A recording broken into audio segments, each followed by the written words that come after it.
It's time! It's time! You like that? You like that?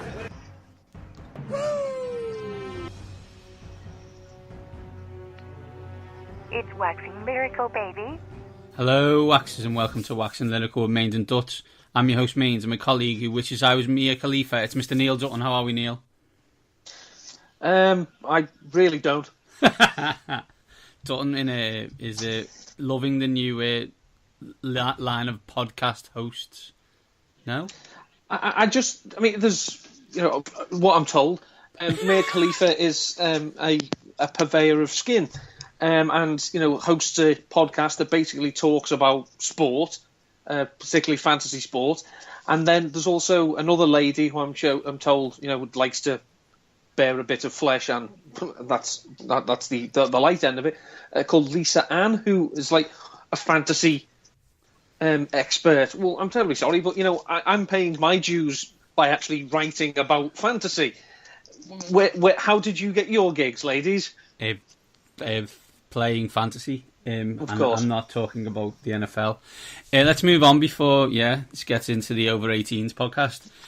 Slight change of plan this week. Instead of the normal fare, we're going to have a quick review of all the divisions. We're nearly at the halfway point, so we thought we'd give almost like a temperature check of each of the divisions.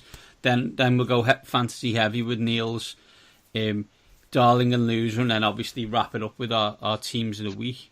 But let's get this party started, Dutton, with the division temperature checks. And I guess we'll start with the NFC North, which is really, I wouldn't say it was on its head, but has been blown completely wide open by the fact that there isn't really a quarterback playing very well in the whole division, with the exception possibly of Case Keenum, although he's like the third quarterback in the Minnesota Vikings.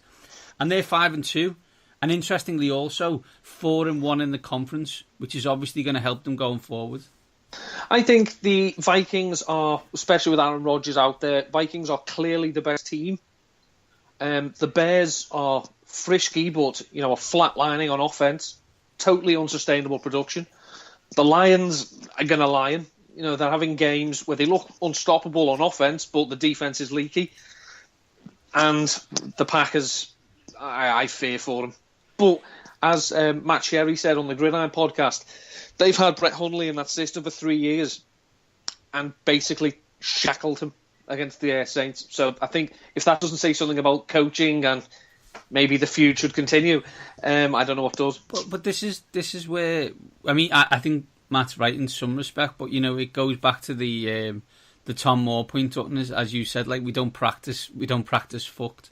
So they don't practice with Brett Hundley in the starting lineup. Why would you? Because you've got Aaron Rodgers, and if Aaron Rodgers is out, you're not going to win. I've got a 6-team division bet, and it ain't winning. And the reason it isn't winning is because the Green Bay Packers are not winning that division. Annoying. Sherry did raise the point that the Green Bay Packers offense, as it were, is currently being run in by the Giants and by the Packers. And if you take a otherworldly talent in Aaron Rodgers out of it, it shows you how bad an offense it actually is. Well, this is kind of one of these elephants in the room, right? That the Green Bay Packers have always had a good offense. Yeah, they've always had Brett Favre and Aaron Rodgers. It's weird, that, isn't it? It's like who'd have thought? The Colts had a good offense. Yeah, they had Peyton Manning and Andrew Luck. Don't tell me the Patriots' offense is always cool. Yeah, Tom Brady. Do you know what I mean? Like, when your offense is good and your quarterback's garbage, come back to me. When you're, and let's be brutally honest, when you're the Houston Texans, when you had Kyle Shanahan and Gary Kubiak running the offense, and you were throwing out people like Matt Schaub and Andre Johnson was still getting 1,000 yards, come back to me. But when you've got otherworldly quarterbacks, it's not really that cool that you've got an otherworldly offense. You should do. You're not going to get patted on the back for that. No. Look. I mean, we'll get onto the South. We'll get into the South in a minute, but look how Matt Ryan's playing this year compared to last year.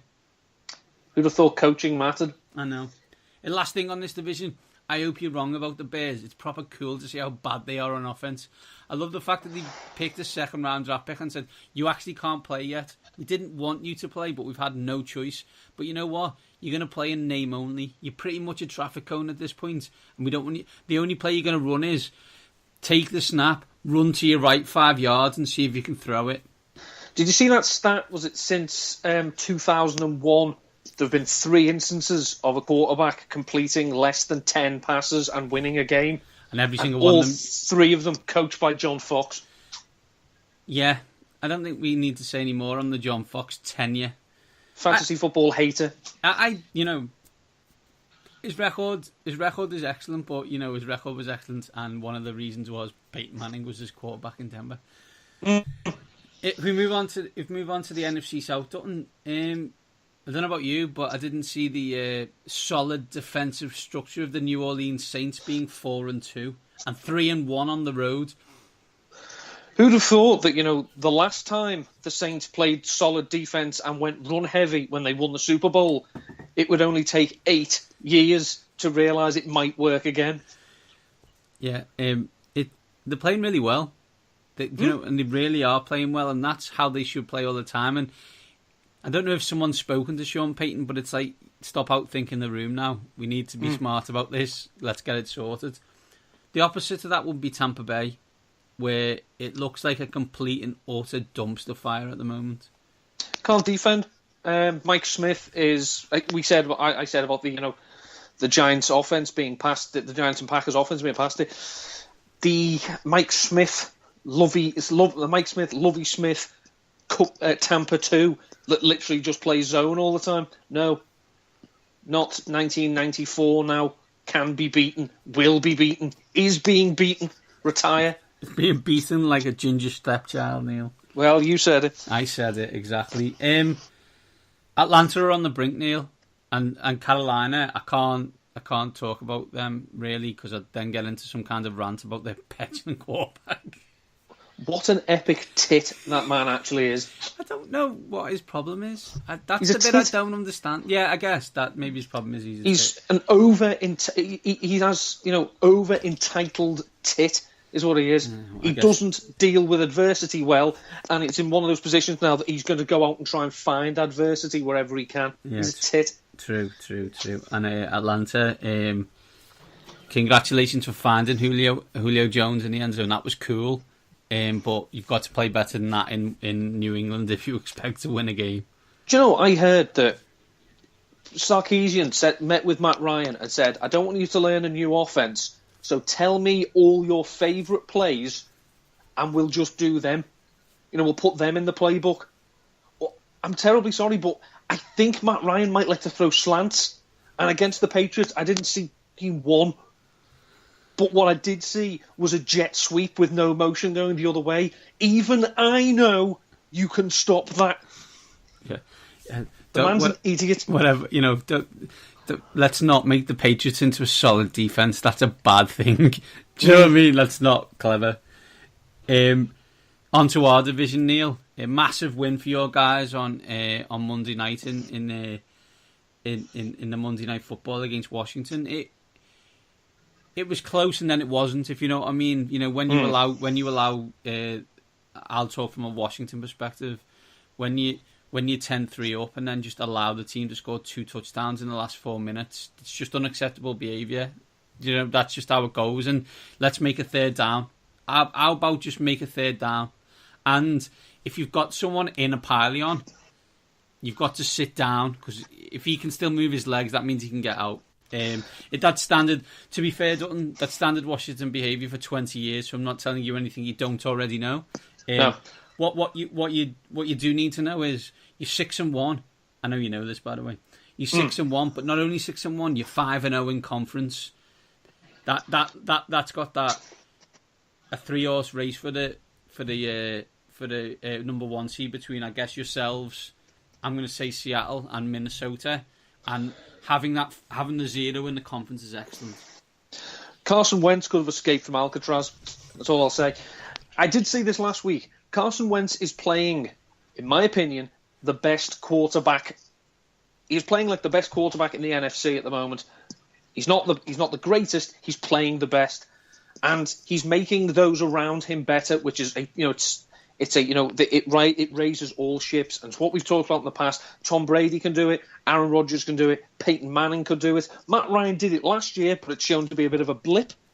And this is what Carson Wentz is doing now. And by the way, if you haven't seen that video with Carson Wentz and the young kid who had cancer. Don't. Don't do it unless you're alone, because the room will get very, very dusty. Big game in the NFC East this week to kind of sort out the best of the rest. Washington, it's Dallas at Washington. I think, yeah. Go Skins. Go Skins indeed. Hashtag beat Dallas. And the Giants already playing for hopefully a new quarterback and a new coach. Well, I had an article published by Number Fire today about Evan Ingram. Statistic on a play-by-play basis, not actually that impressive, even for a rookie, but he's getting an absolute boatload of volume, and that does help. Dallas, everyone thinks, they've put the big boy pants on. Well, really, you're the first team to shellac the 49ers. Well done. We still don't know about Zeke Elliott. Washington just need to get this out the head. If you can't run the ball, don't. Just have Chris Thompson back there all game and pass it. Yeah. Because that's how you beat Dallas. They're not very good against the run. They certainly can't defend passes to the running backs. That's what they need to do. But I still don't think this division's over, and I still wouldn't be stunned if two teams came out of it. I will be, but there we go.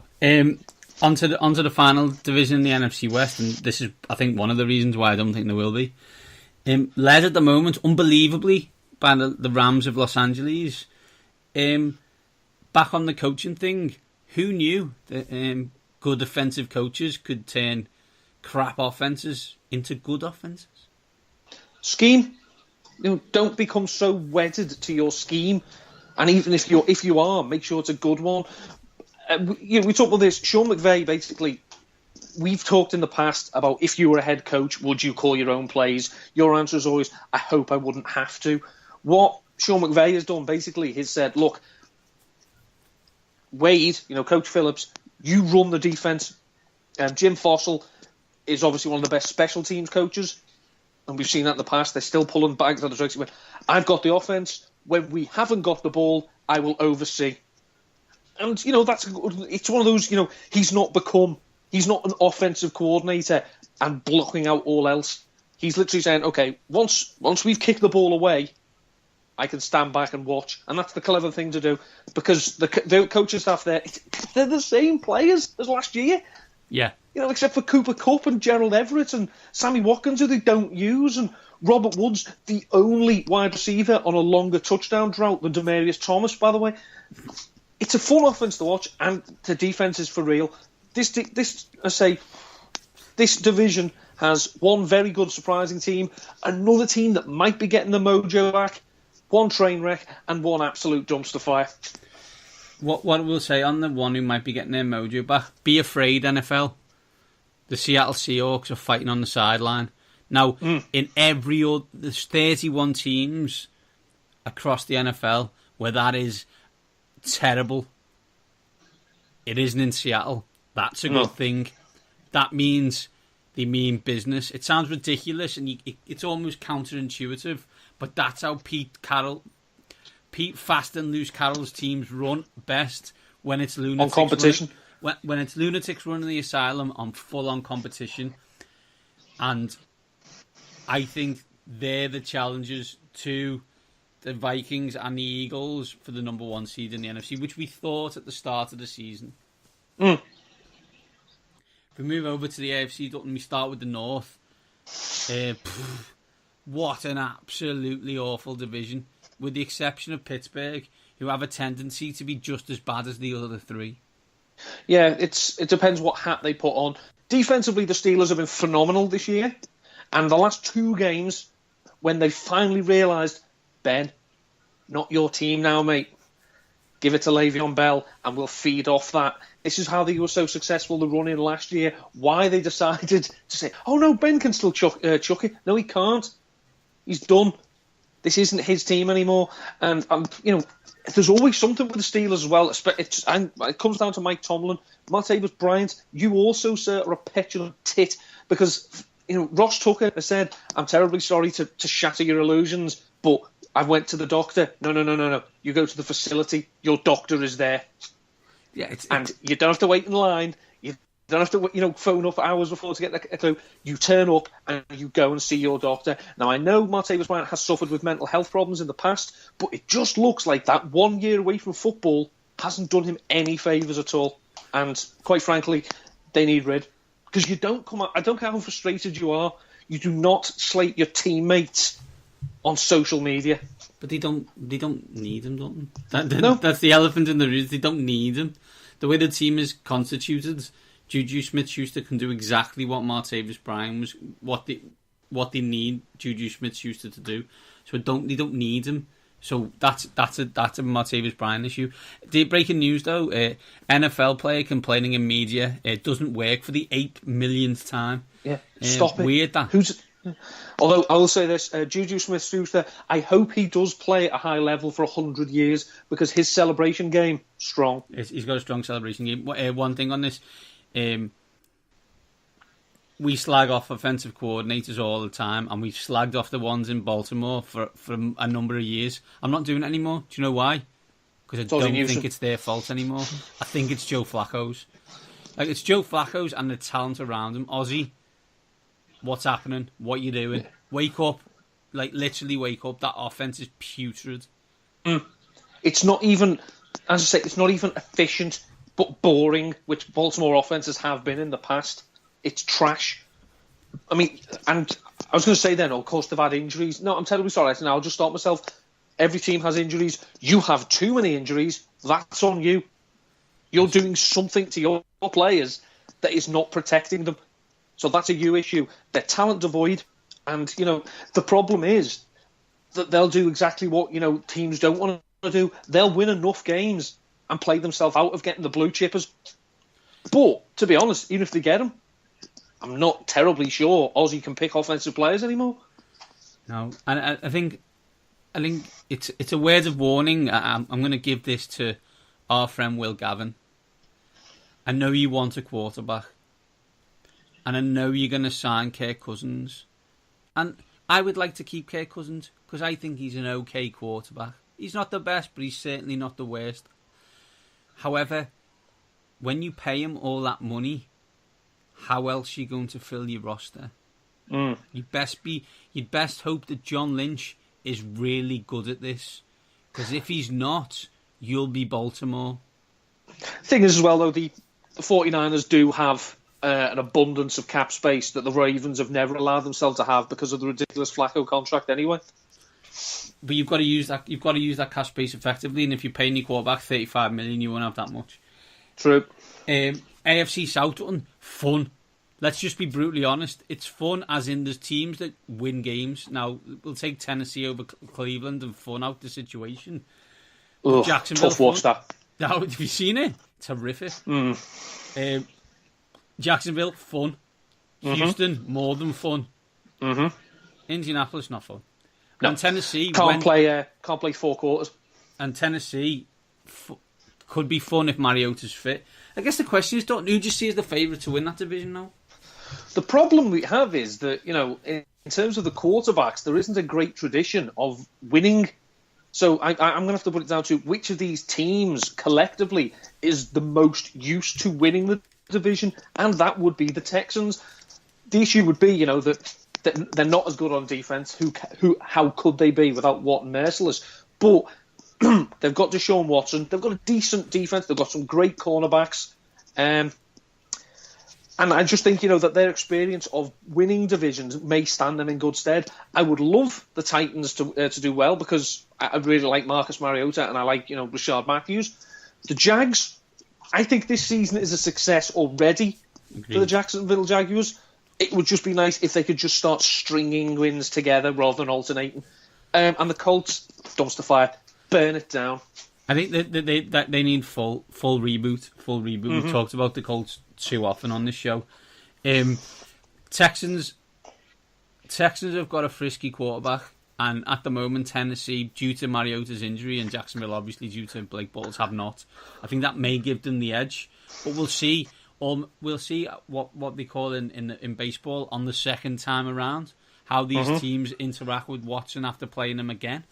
I hope Jacksonville win, just because they've been bad for so long that I want them to be good, and they've got a lot of talent, and I think they're playing to their strengths. That's what you've got to do, and they've almost last week they kind of rope-a-doped Indianapolis in, who like put 12 men into the box, and we all know Blake Bortles is garbage, but he can throw to open receivers. You know, let's if he's given enough time, he can throw to he can't throw a guy open, but he can throw to an open guy. AFC stunning. Surprisingly winning teams. You know, 5-4-4-2. Obviously, Patriots at the top. Look like they may have sorted themselves out, but I'm more interested in are the Bills and the Dolphins sustainable given how they're actually playing? Well, I think the Bills are, because you actually look at we talk about the home and road splits for like Big Ben and Drew Brees. 70% of Tyrod Taylor's touchdown passes over the last 2 years have come at home. They're very strong at home. They're very efficient on the offense, just considering what they've got. And basically, I say, Rick Dennison knows what his system is, and he's adapted it to, okay, we're gonna force feed LaShawn McCoy, and we'll work off that. Their wide receiver core, I mean, Deontay Thompson came in, and Tyrod Taylor smiled with glee, unknown to man. If that's the equivalent of literally saying to someone, I've got nothing to drink. Do you want a Bacardi Breezer? And then being ecstatic with it. It doesn't look manly, and it's certainly not what you choose, but it works. And defensively, they're very solid. Sean McDermott is doing a fabulous job. It's a culture thing, and he's coming from a successful team, and he's brought that with him. The Dolphins, I don't know, because I mean, over the last season and a bit, in one-score games, they've been ridiculously lucky. And I think they are 11-0 or something in one-score games. That has to turn around eventually, and they have to start losing some of these games. They've got their best chance of winning, of course, is if Jay Cutler does not come back into the lineup. And the Jets are a great story because they're not lying down. Yeah, there's teams that are winning games, and the teams that we didn't think would win games, and that's good. And I think you're right on the Sean McDermott thing. Everyone thought they were blowing it up, but actually he just wanted his type of people in the room. Sometimes that can be a bit of hyperbole or nonsense that they say to reporters or whatever, but it obviously seems to have worked in Buffalo, and that's a good thing. So long may it continue. Another team that we'd like to see win more games than they lose, because they haven't done it often enough. Miami for me isn't sustainable if Jay comes back. Can they do it with Matt Moore? Maybe, I don't know. But they need to get Jay. They need to get. Sorry, nearly got that wrong. They need to get London-born Jay Ajayi involved more, because he's running like 3 yards a carry. Not going to be that offense isn't based on Jay Ajayi running 3 yards a carry. No, he has some of the longest runs for no gain in NFL history. No, it's not good. It's not good. Final division, Dutton, and one that seems to be changing by the week, and that's the AFC West. At one stage, it was before the start of the season, you were picking the Chargers almost to go to the Super Bowl. After week 4, they were 0-4. Now they're 3-4. Oakland Raiders up and down. Chiefs were unstoppable, lost 2 on the run. Broncos were unstoppable, can't now get out their own way. I'm not sure what to make of this division, apart from the fact when they play each other, they're going to mean something. Well, I still think the Chiefs are the best team in this division. Well, I think they are. Their record shows they've lost two bad games. They've lost them in 2 different ways as well. They've been stifled and then they've been outshot. So I think they'll be all right. Do you remember Kareem Hunt's first carry in the NFL against the Patriots? Yeah. And he fumbled. They haven't turned the ball over since. It's very anti-Reid, that, Neil. Very anti-Reid. Very anti-Reid. The defense isn't that good. I mean, they are beatable on the defense, especially from a fantasy point of view. There are very few positions where you look at and think, I'm not playing them against the Chiefs. No, play them. The Broncos, I'm terribly sorry. You've got a problem at quarterback. C.J. Anderson is not consistent enough. You haven't got enough weapons on offense. The defense can take you some of the way, but it's not going to get you all the way. Raiders are probably frustrating for Raiders fans because they should be better than this, considering especially how they start and with the talent they have. And the Chargers are basically deciding to how do we keep losing we lose really close games that we've played that we should have won. I know, let's start winning some of them. They're not going to be blowing anyone out by 17 points or anything this season. It'll be close, but they'll be in games where you think, that's in control here. They're just not putting teams away.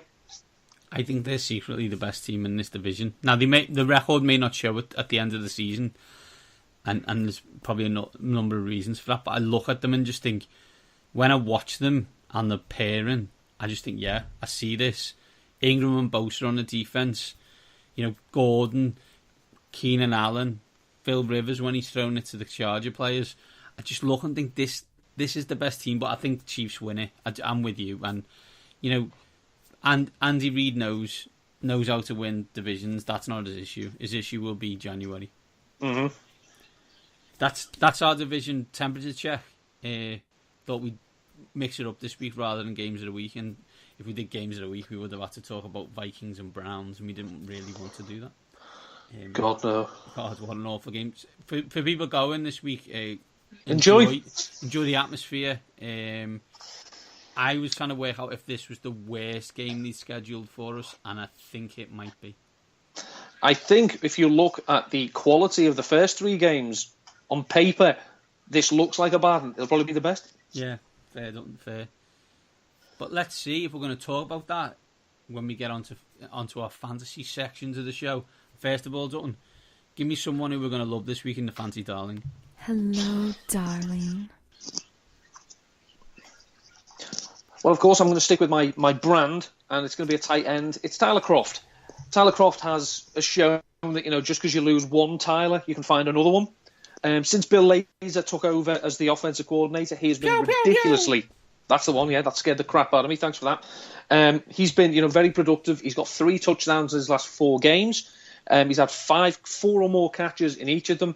The Colts have allowed the 10th most fantasy points to tight ends this season, but that was when Malik Hooker was in the lineup. He's been lost for the season now, and I think Tyler Croft will feast heartily on the Colts. I look forward to the faux Andrew Luck tweet after they get absolutely butchered. I'm looking forward to the Sergeant Andrew Luck one as well from like the 1800s. That's the one I meant. This because there's about 5 faux Andrew Luck ones. I thought you meant the modern one. No. Well, speaking of losers, as I've just done there, let's get on to Neil thinks is going to be a loser this week.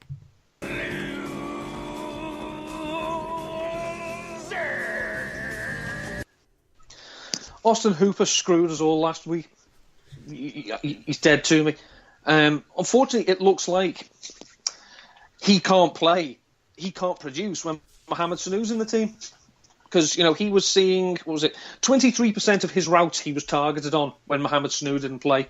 He's targeted on 7% of his routes when Sanu plays. They're playing the Jets. The Jets have allowed the 11th most fantasy points to tight ends, but I don't see how you can trust the Falcons' offense, and I certainly don't trust Austin Hooper. It's fair, Dutton's fair. Let's wrap it all in a nice bow for fancy-wise. Don't give you our daily fancy teams of the week. Mains and Duts. Daily Fantasy Team of the Week. Show me the money. I'm bang average at that this year, Dutton. I must be 500. Win one week, win one, lose one every week. Let's change of tack this week for me, Neil. Much more level playing field in terms of prices. Let's start with you though on your quarterback. Andy Dalton. The Bengals are playing the Colts, as I say. The Colts are allowing 310 passing yards a game, and that's say that was with a solid safety playing. Dalton didn't throw a touchdown in his first 2 games. He's thrown at least 1 in every game since. So I like Dalton here. He is 5,700. I like being insane sometimes because it's cool, right? I've gone for Phil Rivers, who's playing the New England Patriots. I'm not convinced that Falcons thing was real, so I'm willing to test that theory by picking Phil. He's 6,300.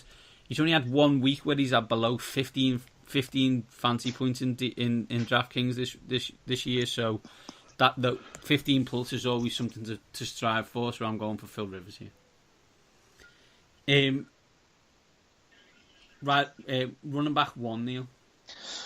The Buffalo Bills are at home. We know they do well there. We know they feed LaShawn McCoy. He's playing the Oakland Raiders, and he's 8,700. You know, I can let bygones be bygones. If I think it'll win me money, I shall have LaShawn McCoy. That's thinking bank balance over heart. I like it. I wanted to pick LaShawn McCoy, but couldn't afford him.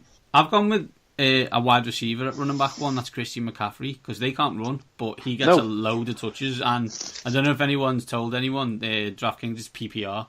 So although he may run for 7 yards, he'll also get 7 carries for 7 catches for 70 yards, and that'll be nice. So it's PPR. They're playing the Bucks. They're playing the Bucks. They stink. He's 6,200. Running back 2, Neil. 5,800. Chris Thompson. See, I beat Dallas. No, I know. Beat Dallas. If it was a braver man, and who knows me in fantasy, I don't pick any fantasy players from any of my teams in any sport. It's just a rule, because I usually jinx them.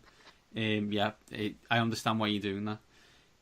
I'm testing the Saints defense to its core. I'm going with Justin Howard.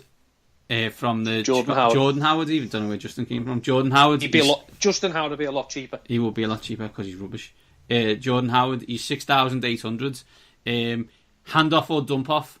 That's what's going to be happening in Chicago from now until John Fox gets fired. So a lot of production. So we'll test the result of that front four of the New Orleans Saints. Jordan Howard is 6,800. Wide receiver 1, Dutton. Doug Baldwin. He had 12 targets against the Giants. He was the one, as you mentioned, was pushing Tom Cable, which is a wise thing to do, considering Tom Cable, as a head coach, once broke an assistant coach's jaw. The Texans, as I say, they've got some good pieces on defense, but if Doug Baldwin plays in the slot, he'll probably avoid Jonathan Joseph. So 6,900, I will happily take Doug Baldwin as the Seahawks eventually get round to the idea that they should stop running the ball. I've also gone for Doug Baldwin. I think there's a shootout brewing in that game, and that would be good. The turnaround from Seahawks' first half offense to Seahawks' second half offense in that Giants game was unbelievable. I think they had 74 plays from the 1 yard line and never looked like scoring. It was atrocious. Like watching Liverpool against a rubbish team at Anfield. There was no chance it was going in. But when it breaks out, it was all right. So there we go, 6,900. I see a shootout coming on with Neil. Doug Baldwin. Who's your wide receiver 2, Neil? The starting ex-receiver for the Washington Redskins, Mr. Josh Doctson. He's out-snapping Terrell Pryor, who says, I'm fine with reduced role. Yes, because you've got 8 million reasons to not actually care, haven't you, Terrell? Doctson, when he has been involved, he looks bloody good. And, they're going to have to keep getting him involved. The Dallas defense, as I say, is not great. I mean, their safety is one of the best kickers in the game. And that's pretty much the most you can say about it. It can be had. And Kirk Cousins will, spread the ball around. Doctson, he's a red zone threat, and that may be where he gets used.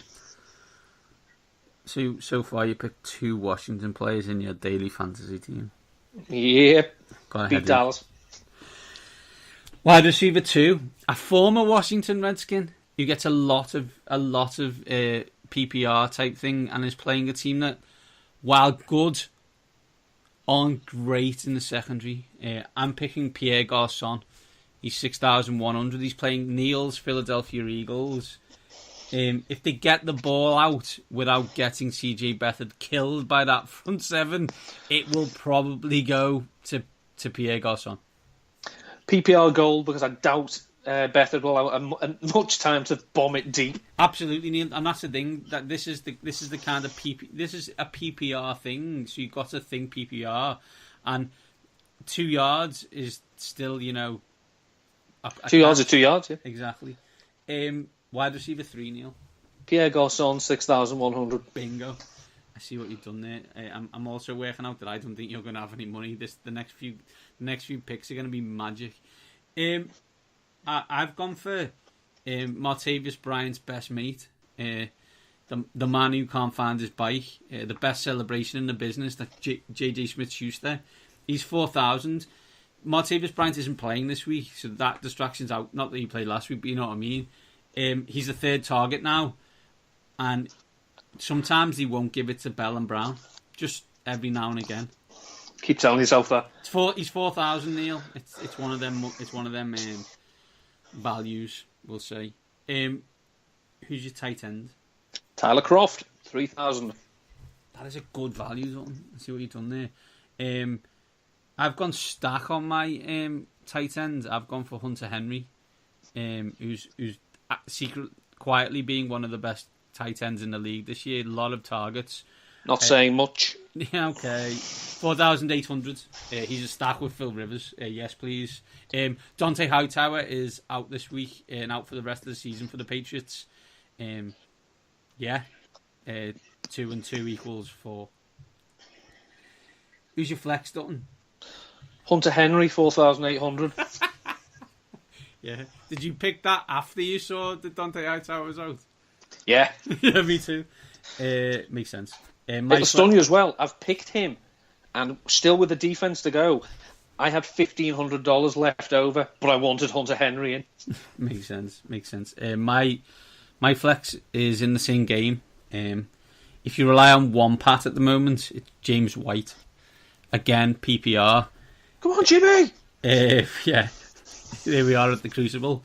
4,900. He's playing the Chargers, obviously. He's been consistent in DraftKings this year, and I hope it continues. Final defense, Dutton. The third part of the stack, the Cincinnati Bengals defense, 3,600. See what you did there? They're playing the Indianapolis Colts. I see you're playing the Indianapolis Colts, and I'll raise you the playing the Cleveland Browns. And that would be the Minnesota Vikings at 4,000. I don't like splashing out and spending, like, I know it's not a lot of money, but you know, one of the higher teams in the defense. But come on, they're playing Deshaun Kaiser and the Browns. Well, how long will they be playing Deshaun Kaiser? I've just got to rant on this. Play him or don't play him. Take your knocks or don't play him. Don't be half-arsed about this. Don't keep switching your quarterback. That's how you get fired, Hugh. You're not here to win games this year. You're just not. So is he capable of doing things? Yes or no? You're not going to find that out in a game and a half. You're going to have to find that out in 7-8 games consistently with him being the starter and doing starter things during the week, not just on Sunday. Yeah, Peyton Manning threw 26 interceptions as a rookie. I'm not saying Deshaun Kaiser was Peyton Manning, but no. Did Manning ever come close to a 20-pick season after that? No, you've got out of his system. You've got to let them play. If that's what your game is, like I don't mind them sitting. I don't mind rookie quarterbacks sitting. But if you're going to play them, play them. You just got to then sort it out. It's like what they always say. You know, it's better to probably go into a situation like with the veteran starting, because if you bring the kid in for him, it's a solid. It shows a bit of progress. But if you put the kid in and take him out and put the veteran in, how do you go back to the kid? Exactly, it doesn't make sense to me, Neil. It doesn't make sense. And don't be wrong as well. It's not just Deshaun Kaiser who's screwing with, because Kevin Hogan's only a second-year player. Cody Kessler's only a second-year player. No, I know. None of these are learning or developing because they don't know how long they're going to be playing for. Exactly, Neil. Exactly. Let's wrap this up. Let's quickly go through our teams. Quarterback. Andy Dalton. I've got Phil Rivers. Running back 1. LaShawn McCoy. I've got Christian McCaffrey. Running back 2. Chris Thompson. I've got Jordan Howard. Wide receiver 1. Doug Baldwin. Co-sign that one. Wide receiver 2. Josh Doctson. I've got Pierre Garçon. Wide receiver 3. Pierre Garçon. I've got JJ Smith-Schuster, the best celebration in the business. Tight end. Tyler Croft. I've got Hunter Henry. Who's your flex? On to Henry. I've got James White. And your defence. Cincinnati Bengals. And I've got the Minnesota Vikings, because, why not? Dutton, tell people where they can find you and what they can read about you this week. You can find me at ndutton13. This week I have my tight end streamers. I say it'll be out by the time you listen to this. One of them may have already played or missed the game, but there's still 2 more you can choose from. I've also an article about Evan Ingram, that's for Numberfire, and also just a small quick reactionary piece to Dontrell Inman getting traded to the Bears. I will be on with Nat and Co at some point on Sunday, and we'll be on the Nat Coombs show next Tuesday night. Don't forget, it's the clock's a bit affected, so it's 5 o'clock is when the late afternoon slate games kick off, not 6 this week. Yeah, fantastic. I'm at Mandy7. I'm trying desperately to stay off Twitter so I don't read any more articles about Washington or Liverpool until this week, when hopefully they both win, which won't happen. We're together. We are at waxing_lyrical. It's my bad spelling. Get over it. Neil has, maybe. I muted you. Well, exactly. Why wouldn't you, Neil? And why wouldn't you? And that's the end of the show. And because of that, these top guys are well and truly out.